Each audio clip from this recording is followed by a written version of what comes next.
A very good morning, good afternoon, students. Welcome all to your new semester, sixth semester. So, in this semester, we are going to study the five modules, and the first module we are going to study is prefab, in which there are only two subjects. One is your design, and the second one is your construction. So in first design subject, we are going to focus towards the concepts and the principles of universal design. And in construction, we are going to discuss about the defects in buildings and the prefabrication system.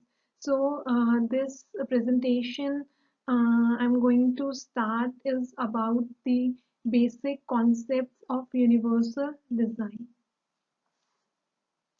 Moving towards the prerequisites, first is the approach towards the universal design, then universal accessibilities. Third is your barrier-free environment. Then the fourth is laws and the guidelines related to the universal design concepts. Then coming to the next slide. So the next slide is objectives of universal design. First objective is to understand the basic concepts of universal design. What is the importance of universal design and how it plays an important role in any project, in any built environment. Next is to design buildings, products or environments to make them accessible to all the people. Then third is to build physical learning and work environments so that they are usable by a wide range of people regardless of any age, size or disability status. The last one is sustainable development design approach. So the next slide is what is universal design? Universal design is the design and composition of an environment in such a way that it can be accessible by all the people regardless of their age, their size, their ability or disability status. The term environment refers here means any building, any product or any services present in environment in such a way that it can fulfill the requirements of all the people. We can relate from these images. See, these are the staircases, right? So these are the staircases. So this is not possible for this carriage to move through this staircase.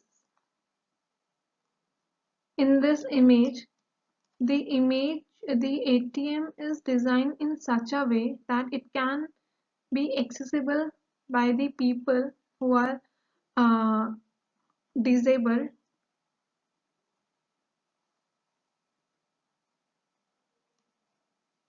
and can use this ATM. So there are three concepts for universal design. One is what is universal design, in which it comes concept and the background, a brief history about the universal design and accessibility. Then comes to why, why there is a need of universal design. So one is for the basic ethics and the human rights, for social sustainability, national strategy, and the market potential. Then comes to how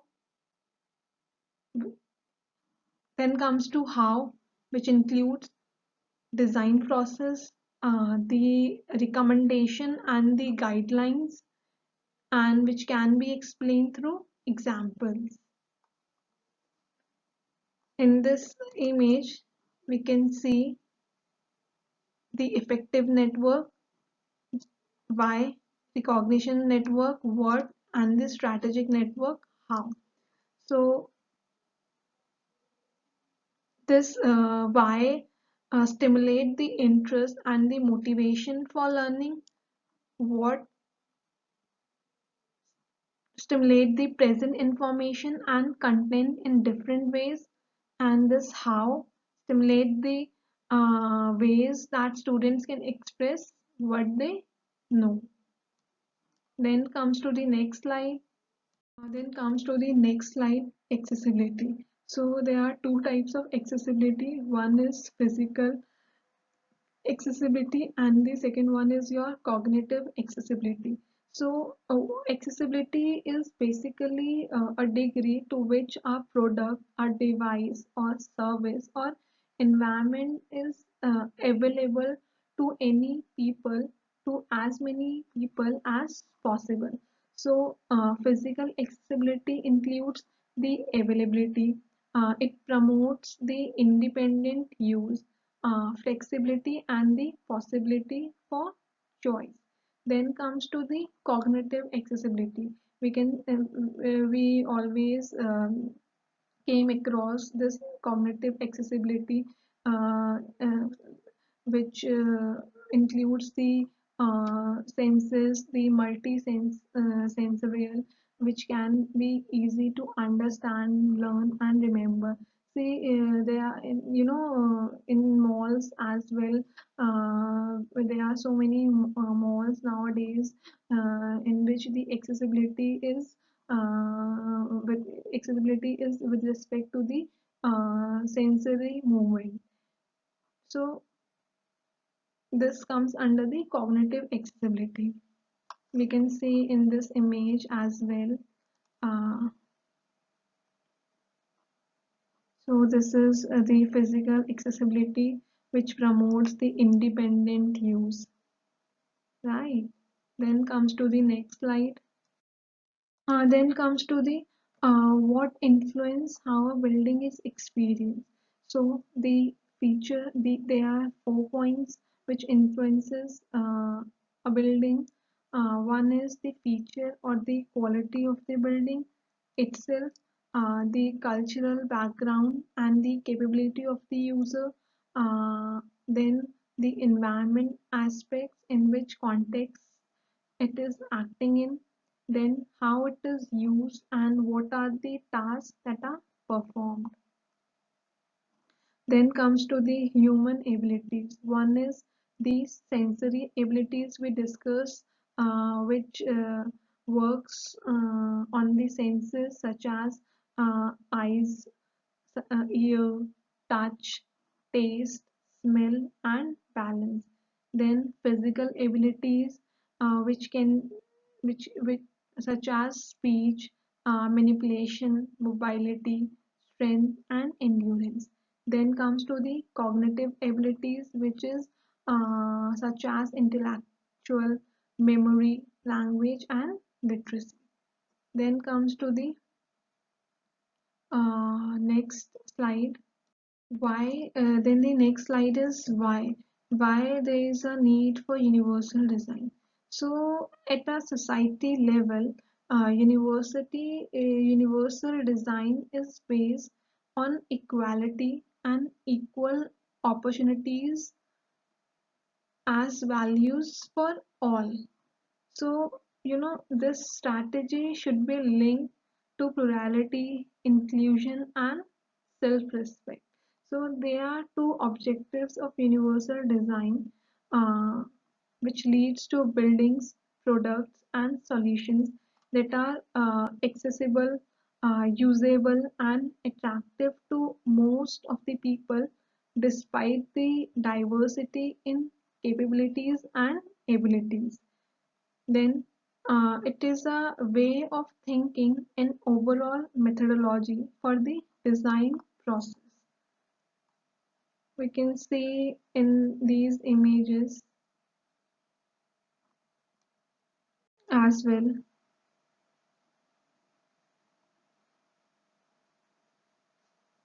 Next comes to the sustainable development. We always heard this term sustainability. So sustainability means to meet the need, to meet the demand of the present without compromising the ability of future generations to meet their own needs. So, universal design is also a part of sustainable development as it meets the need of the present without compromising the future. So, it consists of society, then economy, and then environment. And these three are sustainable development. Then comes to the next slide. So the design approaches for sustainable development. One is design for accessibility, design for all. First approach. Then participatory design. Everyone should participate in a design. Inclusive design, which includes all the guidelines, laws related to universal design. Design for diversity. Always we should design in such a way that it can be accessible by the diverse group of people. Then design for environment, design for green environment, eco design. Then a design management, corporate social responsibility. So this social, environment and economic leads to the sustainable development. Then comes to the next slide. Social sustainable development involves basic human needs, definitely to fulfill or to meet the demand of present situation, equity, equality for all, social accountability, empowerment, self-reliance, participation. It requires participation of all. It should include everyone, accessibility, appropriate technology, protecting the mental and the physical health of stakeholders, should encourage the community development, treat all the stakeholders fairly, access to social resources, and it should provide essential services. Then comes to the next slide. How? So, how we are going to incorporate the universal design? How it is possible?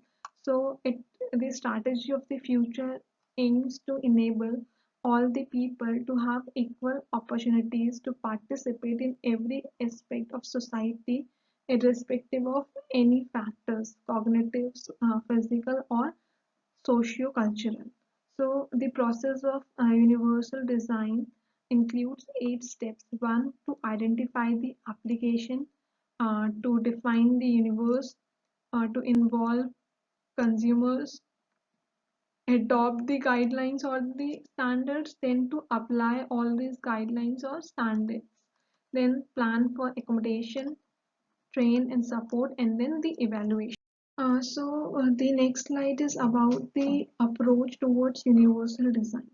So let's take an example. We are going to design any building or any product as a universal design concept. So how we will start the designing? So before designing, first we will start collecting data.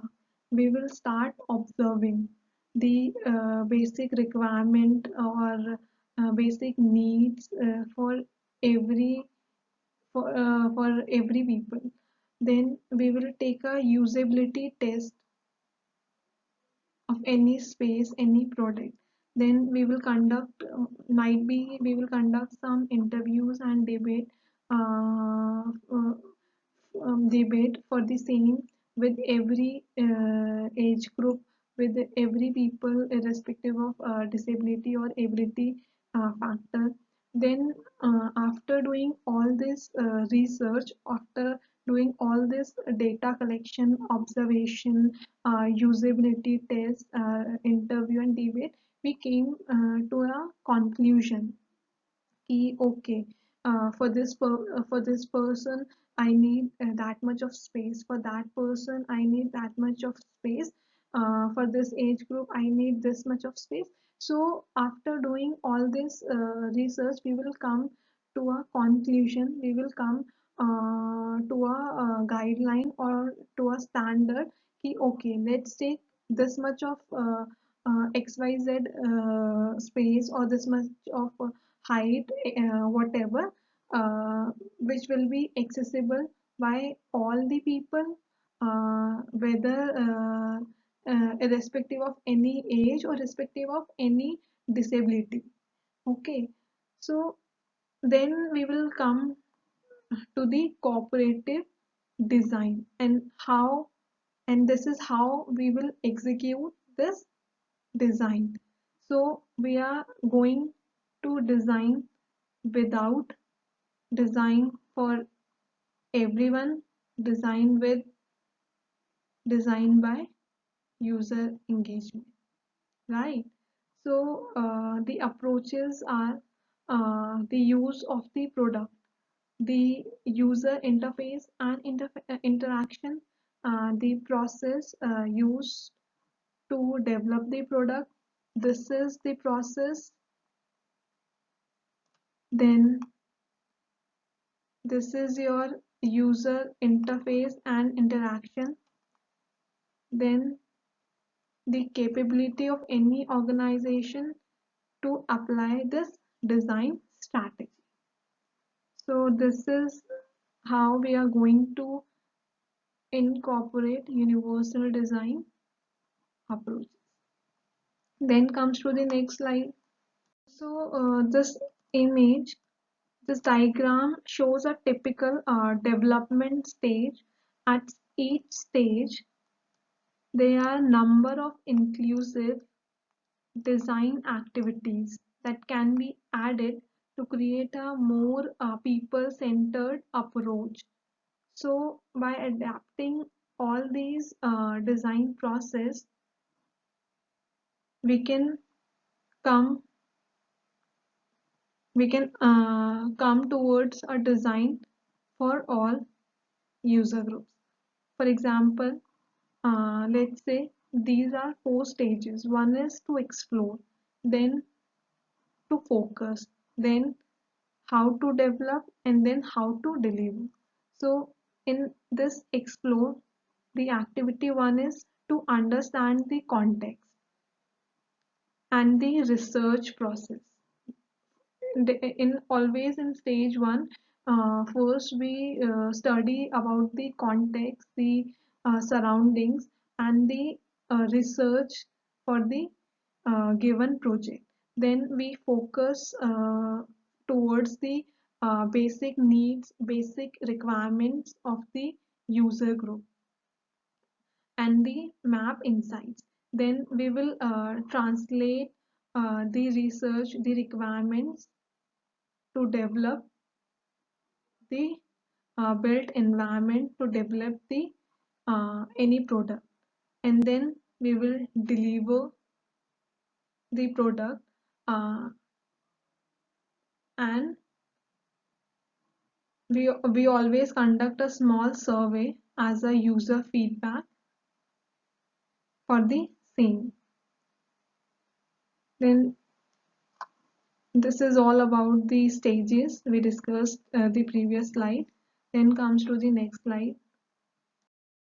So in today's presentation, we discuss about the basic concepts of universal design. What is universal design? What is the basic concepts of universal design, and how, and what, why, and how.